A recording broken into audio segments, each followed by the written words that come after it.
Hey guys, Josh Fierstein here. You know, the other day I had an atheist tell me that I was an idiot, moronic, and stupid for believing in God, that he created this world, because it took way too much faith to believe in a process like that, while he believed in what he called the science of evolution.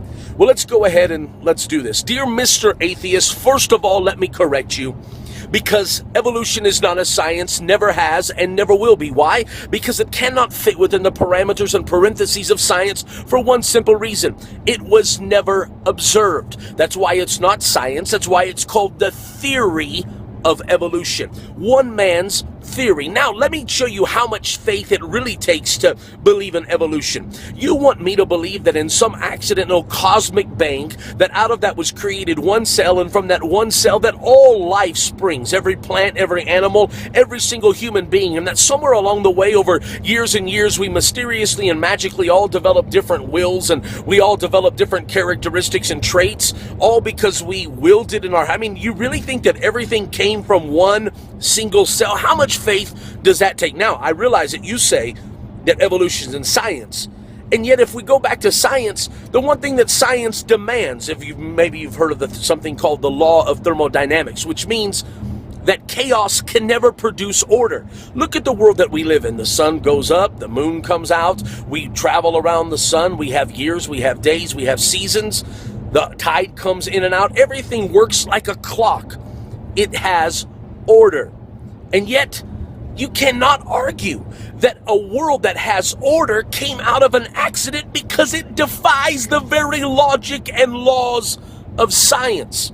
You see, you think it takes a lot of faith for me to believe in a God that created this world, a God that created order, and yet, what if I were to tell you that somewhere in Oklahoma, a tornado rolls through a junkyard full of a bunch of old cars, and somewhere on the other side of that tornado, out of that junk pile, it magically produces a perfectly red, shiny, working Lamborghini?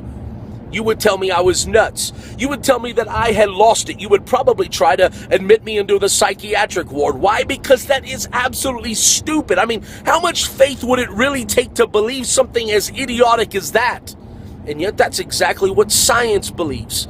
Science believes that in this accident came this perfectly working earth with human life, and with people and animals and plants and seasons and days and hours, and rotates. I mean, the atmosphere, everything in earth was created perfectly. And I'm telling you, that could never happen through an accident. It had to be by intelligent design. So, dear Mr. Atheist, who really has to have a lot of faith today to believe in their theory?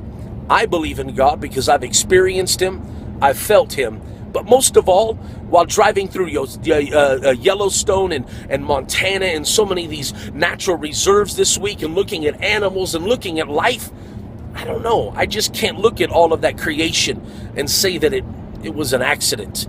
I have to say that creation has a creator. And one final thought. Well, the word universe, you believe in a Big Bang, but when I look at the word universe, it means una, which is one, or singular. That's Latin, universe. Verse means a spoken statement. So universe is one single spoken statement. I dare you to read Genesis 1. And in the beginning, God said, "Let there be." All God had to do was speak one single spoken statement, and boom, the universe. God bless. I dare you, if you believe in God, if you believe that all of this stuff is nonsense, and you have enough faith to stand up and say, I still believe in creationism, I still believe in a God that reigns above all, then I ask you to take a moment and click share. Click share below or on the side of this video. And if you're not my friend already on Facebook, click my name at the top of this video and let's be friends. But guys, it's time for us to stand up, get loud, and get proud. Why do we let evolutionary quote-unquote science work its way into middle schools and preschools and colleges and universities around the world? That's nonsense. It takes too much faith to believe that junk. And yet, I say it's time for us to begin to believe in intelligent design, believe in God. As always, like and comment below. I want to hear your thoughts on this. God bless. Have a very, very beautiful day.